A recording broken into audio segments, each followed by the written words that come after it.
Hello everyone and welcome back to the channel. So today we're at the Norfolk Tank Museum, obviously in Norfolk, and it's a fire engine rally. So Dennis is at a fire engine rally. Most of the vehicles here are from Norfolk Fire Museum, and Dennis is being an ex-Norfolk appliance, it seemed fitting that Dennis should come along and join some of the vehicles that he would have served with. Obviously, starting off with the Leyland here, this is certainly not something that Dennis would have served with. This is probably back 1930s, 1940s, and this is actually from, it was a Welsh vehicle. This one and the one next to it were Welsh vehicles, with the open cab design. So you'd have been sitting up here, operating or driving the vehicle. The crew simply would have sat along the edge, hanging on for dear life. So you can imagine, you can understand kind of why they went to a closed cab design. Lovely job they've done, just restoring, or not, so let's say a sympathetic restore of this vehicle, just to keep it up and running, and it does run. Next to that one, obviously another Welsh appliance, Caerphilly Urban District Council, from the Vale of Glamorgan, and again another Leyland. Now, obviously, this time we're trying to move on a little bit now. We've got an enclosed cab of sorts. Clearly, still no doors, etc. on it, so it's still an open, still would be considered an open cab, but just a little bit of protection from the elements, and more importantly, a little less chance of actually falling out of the thing whilst it's battling on down the road. Officer in charge and driver sitting in the front. And again, very sort of rudimentary controls, etc. for driving the vehicle. This one's got a little bit of information about it at the front. So again, back to the 1930s, 1938, a Leyland semi-limousine fire engine. 5.5 litre, 6-cylinder overhead valve engine. 6 to 7 miles per gallon, so even worse than Dennis. Dennis is about sort of 12 to 15 miles to the gallon, but this one certainly a lot less. What you did notice, or might have noticed on the back of this one, is actually got a little trailer pump. So not only do you have the on-board pump, you've got a little trailer pump as well. So you'd be able to drop this off, maybe say by a watercourse, by a river or a lake or something, be able to set that in. And then that could pump water either to the fire or to the main truck itself. Next to that, we've got a Merryweather, and this is an ex-London Fire Brigade one. So nice one, just one to back to my days. A little earlier than what I would have used, but certainly a London Fire Brigade appliance. You can tell it's London Fire Brigade appliance, even though it doesn't have London Fire Brigade written on it. The London bit's been removed or been lost over time, but the crest is a London crest. It's an old crest because the London crest now has 3 crowns on it. So this was certainly back sort of sort of 1990s, early 1990s, maybe 1980s. It went from the 3 crown, it went from the 1 crown to the 3 crown that we've got now. And obviously there's been various iterations of the 3 crown design to the current one at the moment, which is very much a computer graphic art design, whereas the old ones looked, in my opinion, a lot better. There seemed to be a lot more character with it. We've got the closed cab on this vehicle, so fully closed cab now. So now we're to what people would generally recognise to be a fire appliance. The outlets for the pump are actually on the side of this vehicle rather than the back, and there's a reason they're on the side, because on the back you've got this beast. This was known as the wheeled escape. And a lot of people swore by this. They said this was a absolutely fantastic ladder, and it is. It is. I've never actually had the opportunity to climb it myself, but having seen it in operation, it was very much a much steadier ladder than what we've got now. When I say steadier, people used to say that you put this thing up, and they said it was like walking up a staircase. It was so solid. Problem with it is very heavy, all made of wood, so it took a lot more to look after it. And there used to be issues because you would release it from inside the cab. So to release it off the truck, you pull a lever inside the cab, which would unlock the head of the ladder, and then you would release it. And what should happen is the officer in charge shouldn't release the ladder until the crew are at the back ready to take the ladder off. But what would invariably happen is if it was a fire they were going to and they were turning up and there was people hanging out the window, the officer in charge would be pulling that lever pretty much as soon as the vehicle was almost coming to a stop. And there was stories of these ladders slipping off the back of the trucks and, let's just say not necessarily going where they should have been going. They'd be going through the front of a shop or something instead as they rolled off down the road. But yeah, that was the Merryweather. Lovely appliance. Now we've got two Green Goddesses. These are Bedford vehicles, Green Goddesses. The one on the right here is a 4x4, which is a much rarer vehicle than the one on the left. So these were brought in primarily sort of around the wartime, which you can tell by the colour. They appear to be a much more militaristic vehicle because of the green colour. But they were brought in for the auxiliary fire service. So when it was clear that we were going to have problems and there was wars breaking out, etc., there was a realisation that we probably needed more capacity for firefighting. So the Green Goddesses and the auxiliary fire service came about. This is a little nod back to my own father. My own father was a member of the auxiliary fire service, and I've got photographs of him standing in front of one of these Green Goddesses.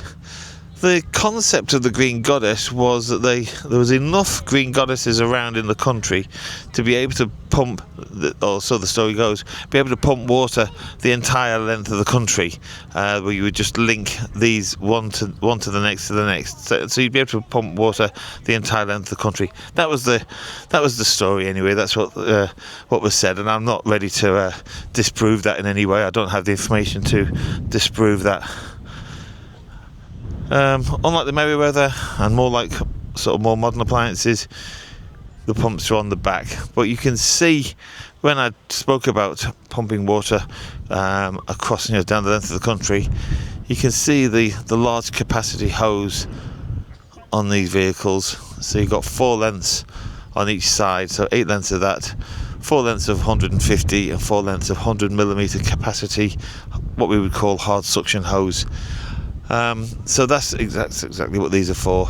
On a modern day appliance, you'd probably have 1 or 2 lengths of the hose. So you basically have half the amount of hose that this has got for that kind of capacity, and that's kind of for lifting out of rivers and watercourses, etc.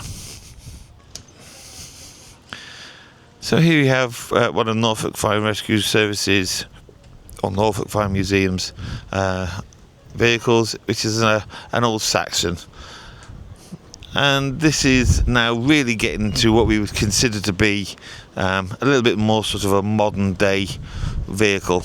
Clearly still an old vehicle, certainly not something that you'll be seeing on the road now, but you can see by the equipment that's on it that a lot of the equipment is much more modern style equipment, certainly the kind of things that actually are still in use now, such as turf war winch.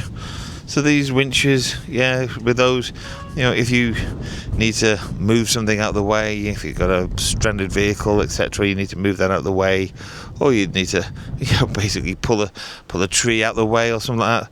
These winches, amazing amount of power in those winches. There's our fire hose. We've got our lightweight portable pump. Again, you always have a little dry smile when we talk about the lightweight portable pump. Lightweight in so much as it still takes 4 people to carry the thing, but it's lightweight because 4 people can carry that. 4 people certainly can't carry a fire engine. So yeah, lightweight portable pump. Now we come on to something which, after the Dennis, which is what I've got, we've got the Mercedes here. You can see it's got the Norfolk Fire Museum badge on it, but I don't know if the camera is able to pick it up. You might just be able to make out it does used to say LFB, so it did used to say London Fire Brigade. So it used to be an old LFB appliance, and yeah, as I say, I probably did most of my career on the Dennises, the Volvos, and towards the back end on these Mercedes. I was probably an officer by then, so might well have been sort of going out in my own car as an officer and responding with the crews turning up in these appliances. But definitely good to see one of these back out again. Not the greatest of vehicles to drive, actually. Quite when I say quite difficult. Chatting to the people from Norfolk Fire Museum who brought it here, they said this one, yeah, it tends to be a bit slippy. So its ability to hold the ground not as good as even like the Dennises that I've got, not as good as that. You'll see by the lighting, etc., you can start seeing how modern day lighting started improving. So we've got the strobes, blue strobes down the side, but also white scene lighting as well. We call it scene lighting because you turn that on and it lights up the scene. Primarily it's there to light up round by the side of the vehicle, so when you're coming over here to collect your equipment out of the cabs, you can see what you're doing. So that's the Mercedes. And going back again in age, now we've got an old Coma. Up to you how you pronounce it. I'd call it a Coma. So yeah, old school again. This one's from Sandringham. So Norfolk Fire Museum, Norfolk Fire Rescue Service vehicle. This is probably one of the oldest vehicles that they've got here of the closed cab design, so not like the open cab ones that we had over there. Probably the earliest closed cab design. And you see that they went through a stage where not a lot of it was red, so most of this vehicle is of silver colour.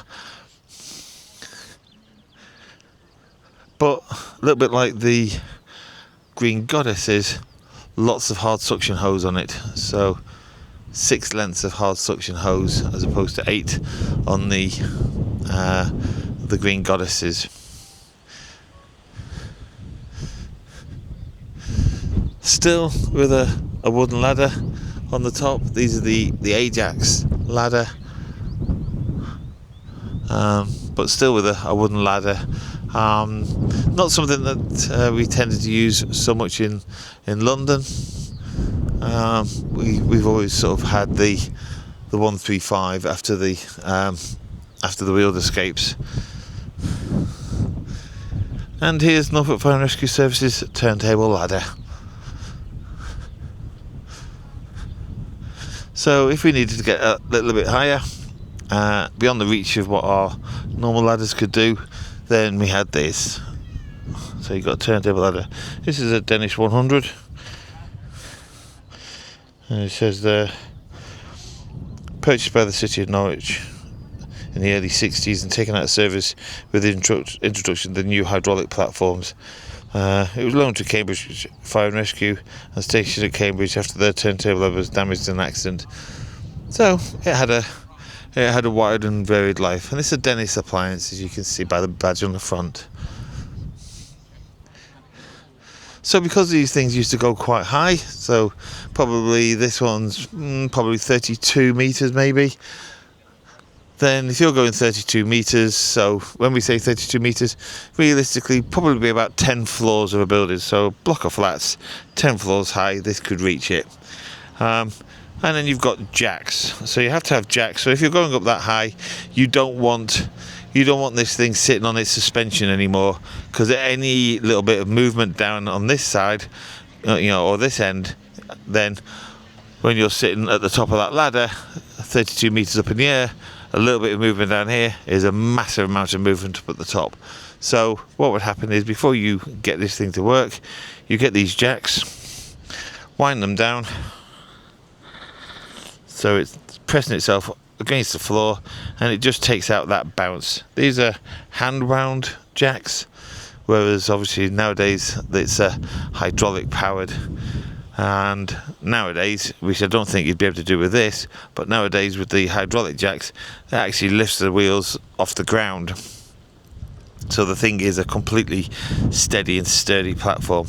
This looks probably like you would, if you were strong enough, you'd be able to wind this thing down and just take out the spring out of the suspension. I don't think you'd be lifting it off the ground just by hand winding. And now we start getting into the Dennises, and the Dennises that a lot more like my truck. So again, this is a Dennis SS. This is King's Lynn's old appliance, and you can see it's got all the issues that my Dennis had. So we've got our Dennis door rot all on the bottom of it, the crazed paint,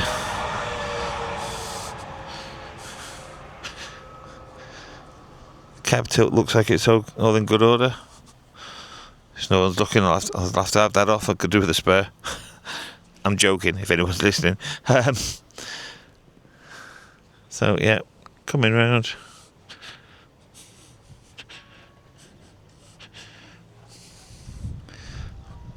Pump bay, very similar to what we've got on Dennis.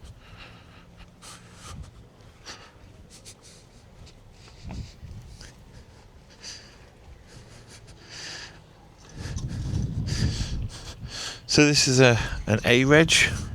So this is just a little bit older than Dennis. So Dennis is obviously a B-Reg, so Dennis is 84, so this is going to be 82, 83. But speaking of Dennis, there he is, sitting in pride position. And as a lot of people have said here, this is probably, a before and after. So people have seen, the kind of things that you can do with a bit of time, bit of effort, you can do them up. So Dennis sitting here quite happily in amongst, his old work colleagues. Dennis was actually one of a pair of vehicles that went to Norfolk fire, as I might have mentioned before. Found out today what happened to Dennis's sister.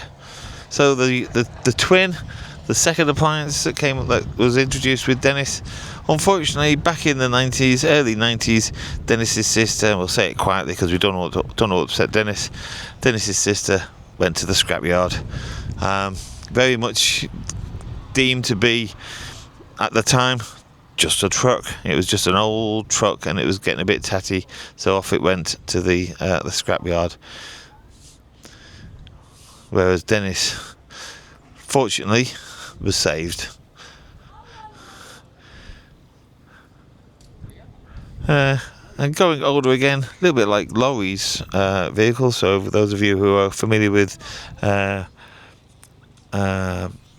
Laurie's channel, LMM, Laurie's Mechanical Marvels, this is very much like Laurie's. It's a Dennis RS, and if you remember, everyone, the difference between the RS and the SS, as you can see here. So the RS, single cab all the way through, whereas on my truck, on Dennis, we've got the split there, as you can see, through the middle. So we have the tilting cab, and that's the main difference between the RS and the SS. The SS has that tilting cab design. So if you were working on this vehicle, you really got sort of two options if you want to work on the engine. The big option, if it's a big job, is you have to lift off the whole cab. So the whole thing has to be taken off. So that's a winch above it to, and quite a bit of time taken to release it all and lift the whole thing off. Most of the time, most of the work that you're doing on it is lifting up the engine compartment and working on the cab in the space in between the officer in charge and driver's seat. You would work on it at that point. And then finally, we've got a more modern day Dennis.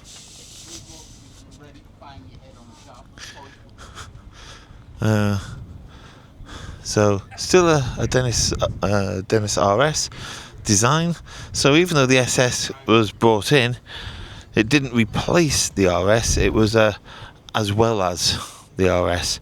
So both vehicles were available. So you can see on here that we've got a pretty much fully kitted out fire appliance. Real good job done on this to get it to this standard and get it to this standard of kit. And nice to see the hose laid out properly. Look at how that's been rolled up. That's nice. Something I've got to do on my one. Take it off, clean it all, treat it all, get it nice and black, and then roll it on nice and neat like that, as it should be. Not the bunch of, well, avoid the word, but not like the bunch of junk that's on the back of my one at the moment. So looking from the back, you can see sort of the differences across them.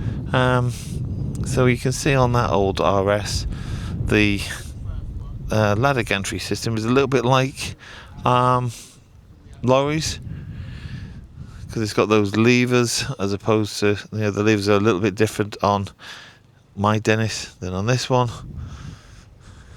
But again, still got the cutouts, which they haven't got on lorries appliance. So the cutouts where the ladder goes into, it's got those. It's got it on my truck as well. That just makes it a lot easier for housing the ladder and making it just that bit easier for getting onto the roof. So those are the vehicles that are here today. We do have a few other ancillary equipment vehicles, so vehicles like support vehicles, etc. But they're the fire engines. Let's go and have a look at some tanks. So I don't know anything about tanks, so we'll just have a little look through and see what we've got here. Looks like a personnel carrier of some sort, maybe. So a lot of the vehicles here are being restored. So some of the vehicles out here are probably either too far gone, but they've been kept just so that people can see what they were like, or they're in a queue waiting to be done.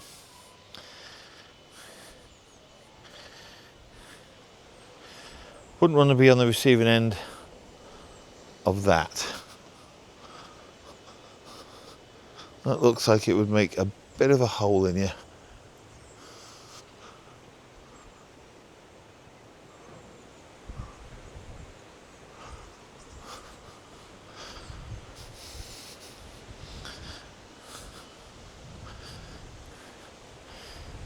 As I said, tanks.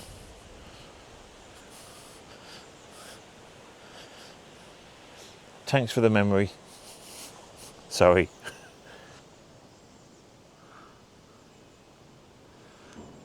So again, as you can see, lots and lots of work to be done if they ever want to try and restore this. They do have tanks that run here. They're inside.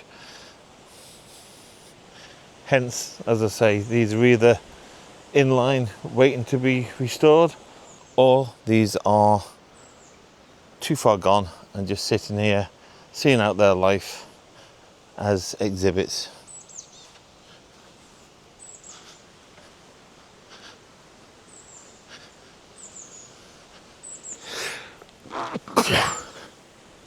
And again, not something I would want to be on the receiving end of. What you might be able to see, I don't know if I can get the camera in there, yeah, if you can see, you got to see the lines on the inside. So you've got the rifling. So difficult to see it from here. I can see with my own eyes. I can see the rifling a bit more. But the rifling is obviously designed so that when the shell comes out of that, it will start spinning it, and if you're spinning it, it will be more accurate. It will keep true to its direction. I think that one is probably too far gone.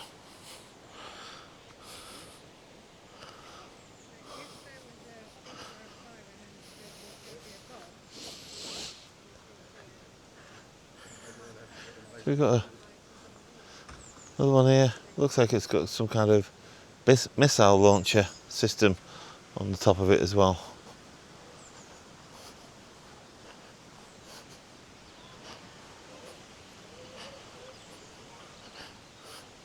Definitely some good pieces of metal here. Some of these tanks are ranging anything up to 50, 60 tons. This vehicle here, by the looks of it, by the looks of that, I think this is a bridge builder of some sort. So the idea of this is, I think it goes in place and lays this tubing down as a platform to cross over things, to cross over rivers, etc. So if you're in a position where you need to get your troops and your vehicles over a river and there's no bridge there, well, you haven't got the time to necessarily stand around and build a bridge, you'd use this. Under a tarpaulin. So under a tarpaulin, so clearly it's underneath there. So this is probably something that they are planning on doing some work on and restoring.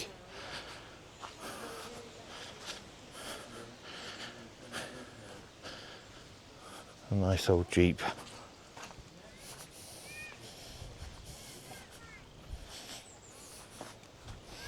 I say nice and old, not as old as Dennis. It's only a H-reg.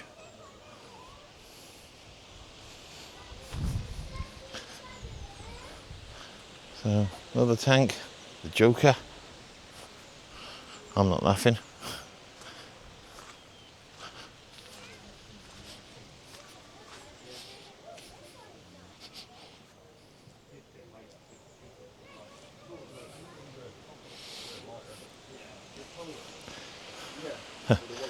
Broadsword. Anyone comments in the or answers in the comments, please, if you can think of the film where broadsword is mentioned. But this is EOD, so this is explosive ordnance disposal, and EOD still exist.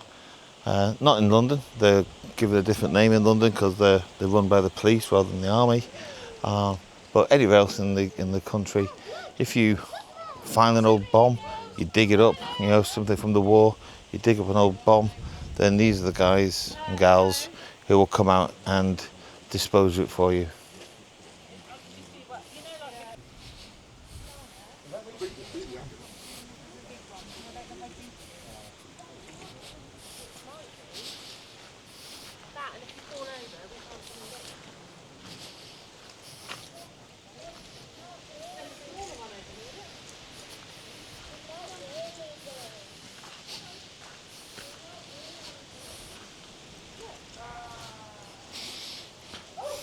So as I said, a lot of the tanks they've got here are probably ready to either be worked on or too far gone. A couple of older ones down there, we're going to have a look at those in a minute. But now we're getting to the exhibits of the working tanks that they've got.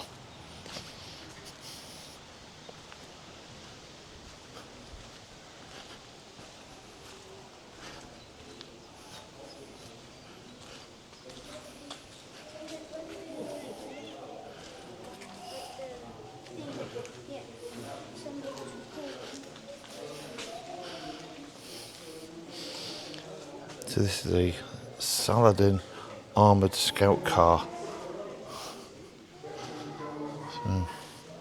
So, probably a bit bigger than cars you're used to, or were used to.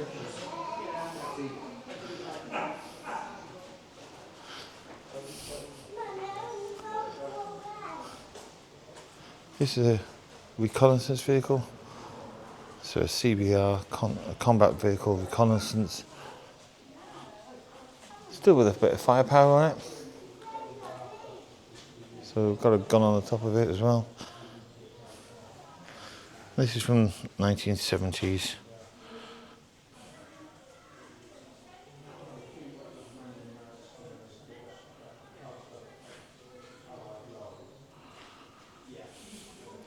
I'll film these just so that you can have a little read of them. I suggest you just pause them if you want to read the details. This is a Sultan.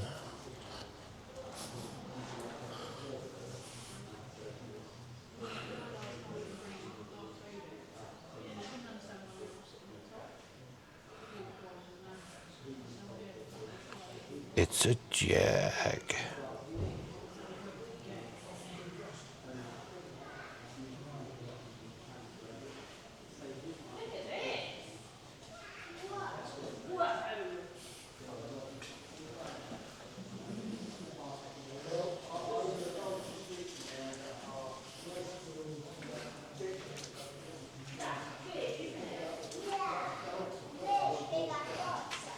This is inside our Sultan reconnaissance vehicle.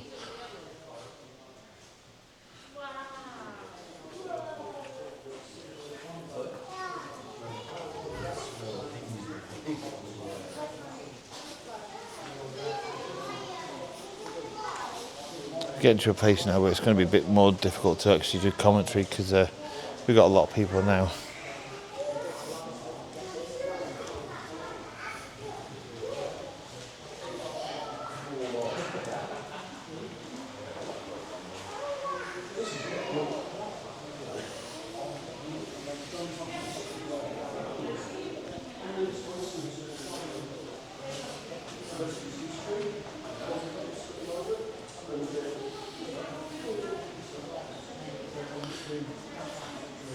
So if you're driving around in a tank, the last thing you want to come across is one of these, which is a anti-tank gun. So this is designed to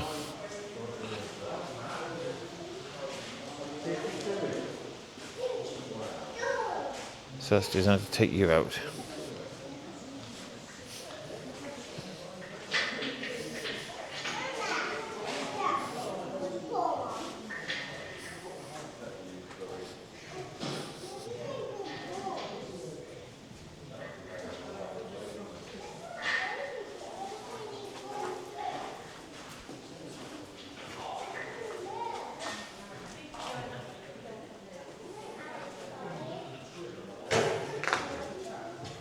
And as I say, as far as I'm aware, all these vehicles in here still work.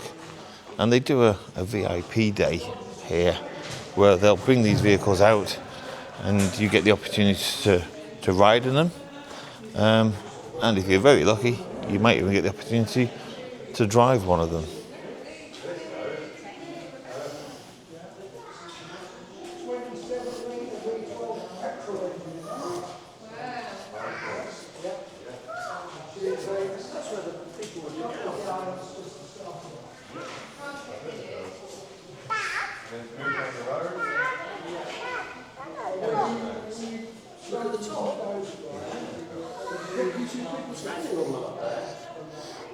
So anybody who has seen the Indiana Jones films, the third one, so the Last Crusade, I believe it's called, this is the type of tank that they used in that, and it was this track, or this kind of track, that Indiana Jones was laid against, or had fallen and was held with his whip, as that was dragging over it, and he was bouncing along it. Don't think you'd be able to do that for very long.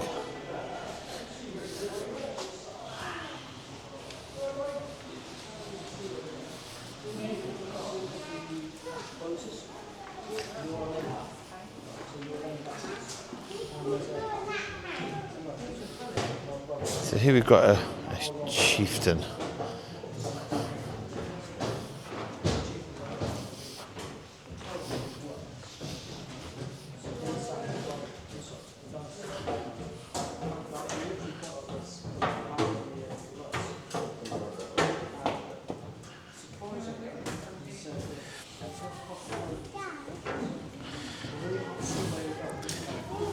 And talking about fuel economy, as I say, Dennis, about 12 to 15 miles to the gallon. How about measuring your fuel consumption in gallons per mile? So to go 1 mile, you need 3 gallons of fuel to get this to move 3 miles. To get this to move 1 mile, 3 gallons of fuel. And then over here, we have a Centurion.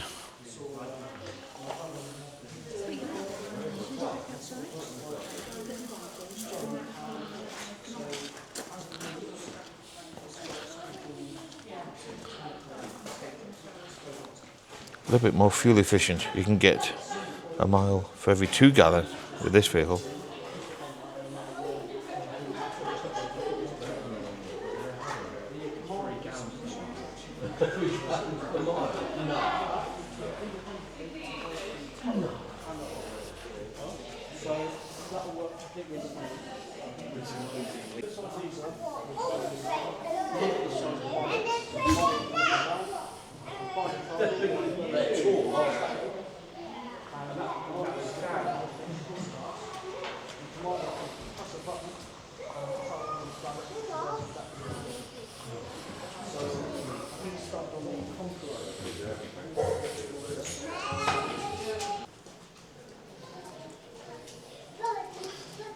Evolution of the revolver.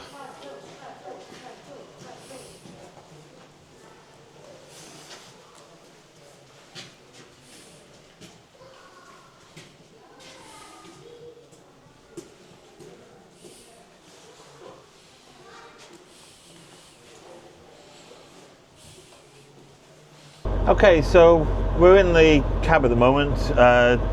We're going to have a little go at filling up with water today because we're at the Norfolk Tank Museum, and obviously because of that we're with a number of people who've all got fire appliances, so we're going to give the pump a bit of a test. So just waiting my turn to go down and fill up on the hydrant. But I just thought whilst I was waiting, I just thought I'd give you a little update really.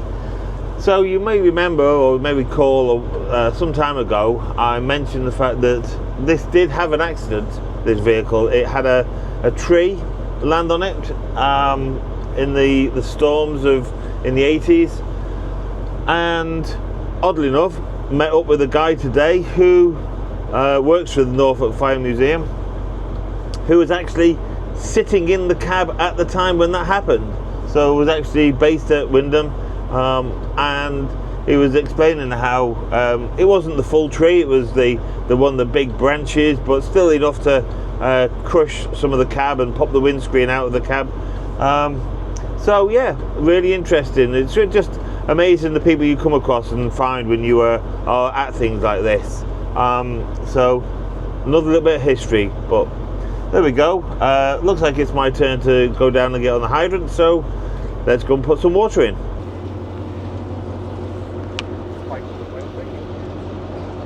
Otherwise you need to tank back out, wasn't it?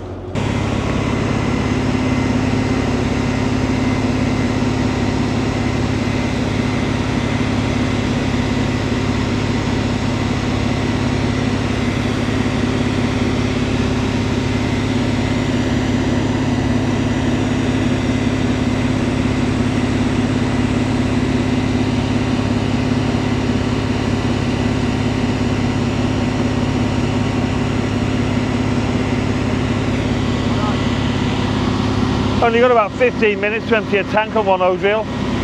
Yeah, so you're not even halfway yet. Got the other one again. Go back onto the 70, shall we? Get it emptied. Back it down. Might be down in the middle.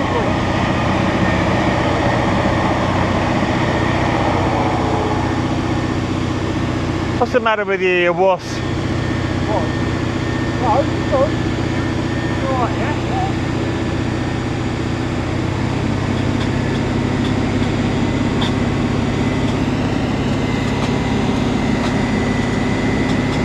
Hopefully further.